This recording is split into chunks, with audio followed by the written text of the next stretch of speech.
Bonjour à tous et bienvenue sur cette nouvelle vidéo. Aujourd'hui, on parle de quoi d'Android Auto en 2024, ça donne quoi?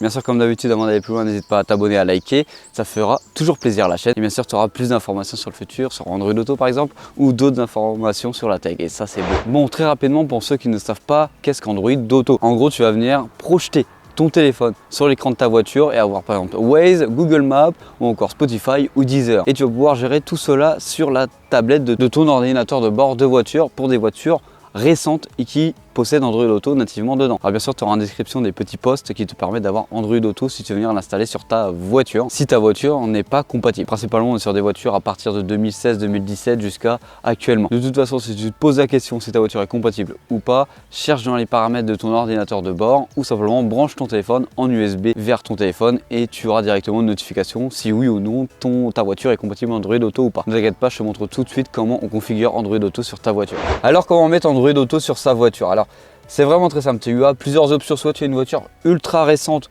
où tu peux le lancer en Bluetooth sans brancher un câble, ou tu es dans ma situation, tu as une voiture qui n'est pas trop récente ou qui n'a pas cette option là, tu vas devoir brancher un câble USB vers ton téléphone, vers l'entrée USB destinée à Android Auto. Moi pour ma part, elle se trouve juste ici. Et ne t'inquiète pas si des fois ça ne marche pas ou ça bug souvent, c'est normal. Je sais pas pourquoi, sur toutes les voitures que j'ai pu essayer avec Android Auto en câble, ça déconne. Dès que tu touches le câble ou que tu bouges trop ton téléphone, ça saute. C'est pour ça que si tu as une voiture avec une version Bluetooth, c'est 10 fois mieux, c'est beaucoup plus agréable. Alors comment ça marche? Tu vas venir rentrer ton câble dans l'USB, brancher ton téléphone en Type-C.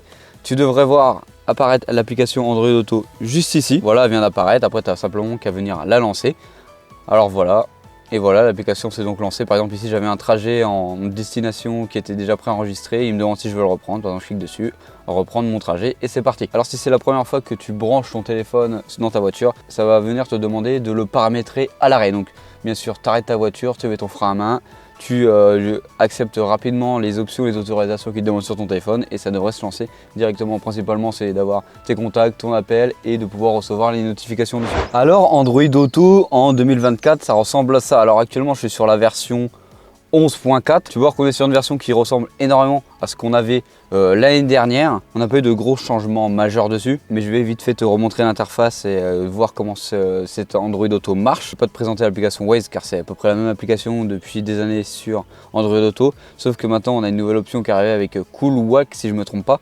Tu arrives ici et hop, tu vas avoir une autre application à venir s'afficher. Par exemple, nous ici on est sur l'application Spotify qui s'ouvre en deuxième fenêtre, mais quand je reçois une notification, par exemple un message ou un message Discord par exemple, ça va venir descendre et afficher une troisième notification au-dessus. Alors bien sûr sur Spotify tu peux venir aussi avancer et reculer sur la musique, chose qu'on ne pouvait pas faire avant sur les anciennes versions d'Android Auto, qui a été apportée par exemple avec cette nouvelle version de Spotify. Quand on revient ici et que tu as lancé le menu comme ça, tu peux recliquer ici et tu vas avoir accès à toutes les applications d'Android Auto. Là tu vas venir descendre jusqu'au bout, tu peux voir que tu as YouTube Music par exemple, Waze, WhatsApp, le téléphone, la météo, Messenger, tu as même Google Maps, ici tu as même une application, en tout cas le retour vers mon interface de base Suzuki qui est clairement moche. Voilà. Heureusement que j'ai Android Auto dans cette voiture car sinon l'écran serait complètement obsolète et je pense que c'est la plupart des cas la même chose sur un bon nombre de voitures qui sont sorties autour de 2018-2020 et qui ont Android Auto. Heureusement qu'il y a Android Auto dedans car sinon ce serait vraiment très moche et pas du tout au goût du jour. Bien sûr tu as accès aux paramètres si tu veux changer les paramètres d'Android Auto. Même si moi j'ai le mode nuit ou le mode jour. Par exemple moi je l'ai laissé en mode nuit alors que vous avez le mode automatique ou pas. Moi actuellement il ne marche pas très bien le mode automatique sur la voiture. Je pense que c'est dû au problème des capteurs que j'ai là-bas sur la voiture et non au problème d'Android Auto. C'est pour cela que même de jour je le laisse constamment allumé en mode nuit. Autre fonctionnalité qui est assez bien quand même sur Android Auto, c'est que tu peux parler à ta voiture. Par exemple je dis OK Google, allez à Paris La Défense et ça va venir me lancer le chemin du point où je suis directement soit sur Waze ou sur Google Maps, ça dépend vraiment de l'application que vous avez lancée au moment. Tu peux voir que ça a lancé le chemin. Normalement il est censé me parler mais c'est parce que j'ai pas énormément de son dans la voiture donc on ne l'entend pas au micro. Tu peux lui demander aussi autre chose comme changer la musique ou demander un morceau précis par exemple si tu as Spotify ou Deezer. Alors si moi actuellement je n'ai pas installé Deezer, je suis sur Spotify, il faut aller soit dans les paramètres pour notifier que c'est l'application par défaut ou soit il faut lui dire à chaque fois que tu veux de la musique provenant de Spotify. OK Google, mets-moi les Galactiques sur Spotify. Ok, je demande à Spotify de faire jouer Galactique. Et tu peux voir qu'il va venir lancer la musique. Ça a complètement changé ici. Et voilà, elle se lance dans ma voiture. Donc tu peux voir, tu as quand même Google Assistant dans ta voiture. Donc c'est déjà très important. Et tu peux même appeler les gens comme OK Google, appeler papa.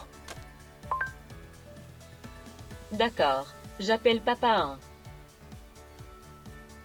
Et ça lance directement l'appel en direction du destinataire. On est vraiment sur une interface qui est vraiment très simplifiée, qui est très proche quand même d'Android Automotive, dont on va parler après, mais qui devient un petit peu vieux par rapport aux dernières images qu'on a eues sur le prochain Apple CarPlay. Alors maintenant, parlons des nouveautés qui ont été annoncées au CES 2024, donc il y a un peu plus d'un mois. On va avoir la possibilité dans quelques mois d'avoir un planificateur d'itinéraire. Là, tu vas me dire, bah, ça sert à quoi? J'ai déjà Google Maps. Mais c'est là que ça devient intéressant, c'est que Google Maps va venir intégrer pour les voitures électrique, la possibilité de te dire où sont les bornes électriques pour gérer au mieux ton temps et recharger ta voiture constamment. Là tu pourrais me dire oui, c'est déjà disponible sur certaines voitures, sur les Tesla, etc. Oui, mais maintenant c'est dans Google Maps. Alors comment ça marche? Google va venir récupérer les données relatives à ta voiture comme ta batterie, son niveau de charge, et comme ça il va pouvoir planifier à tel moment, à tel endroit tu auras plus de batterie, et il pourra te dire ah, à ce moment-là, il faut qu'il recharge ta voiture absolument dans 2 heures. Et en plus de ça, il viendra sélectionner les bornes les plus puissantes et aussi les bornes les moins éloignées. Bon, on peut se poser la question, est-ce que Google Maps va gérer l'afflux de plusieurs voitures en même temps, au même endroit, où ils ne se sont pas posé la question? On verra bien quand ce sera déployé sur énormément de véhicules, parce que actuellement,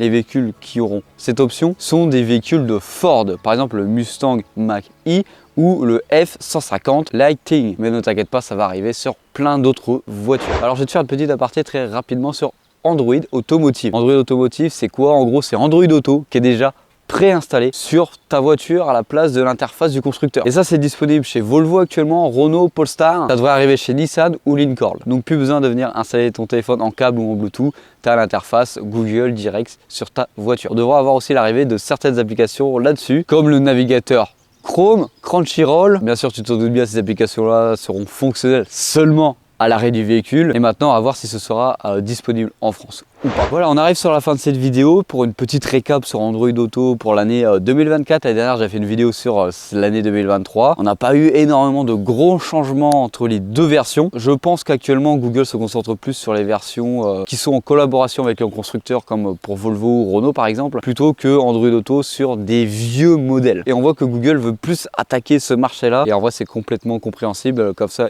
il coupe l'herbe sous le pied d'Apple en mode, bah, on a Android sur tous les véhicules maintenant. Franchement, je veux bien avoir ton avis en commentaire sur ce que je viens de dire et sur Android Auto à l'heure actuelle. Allez, comme d'habitude, c'était Hugo sur la chaîne Gigatop. Allez, bisous.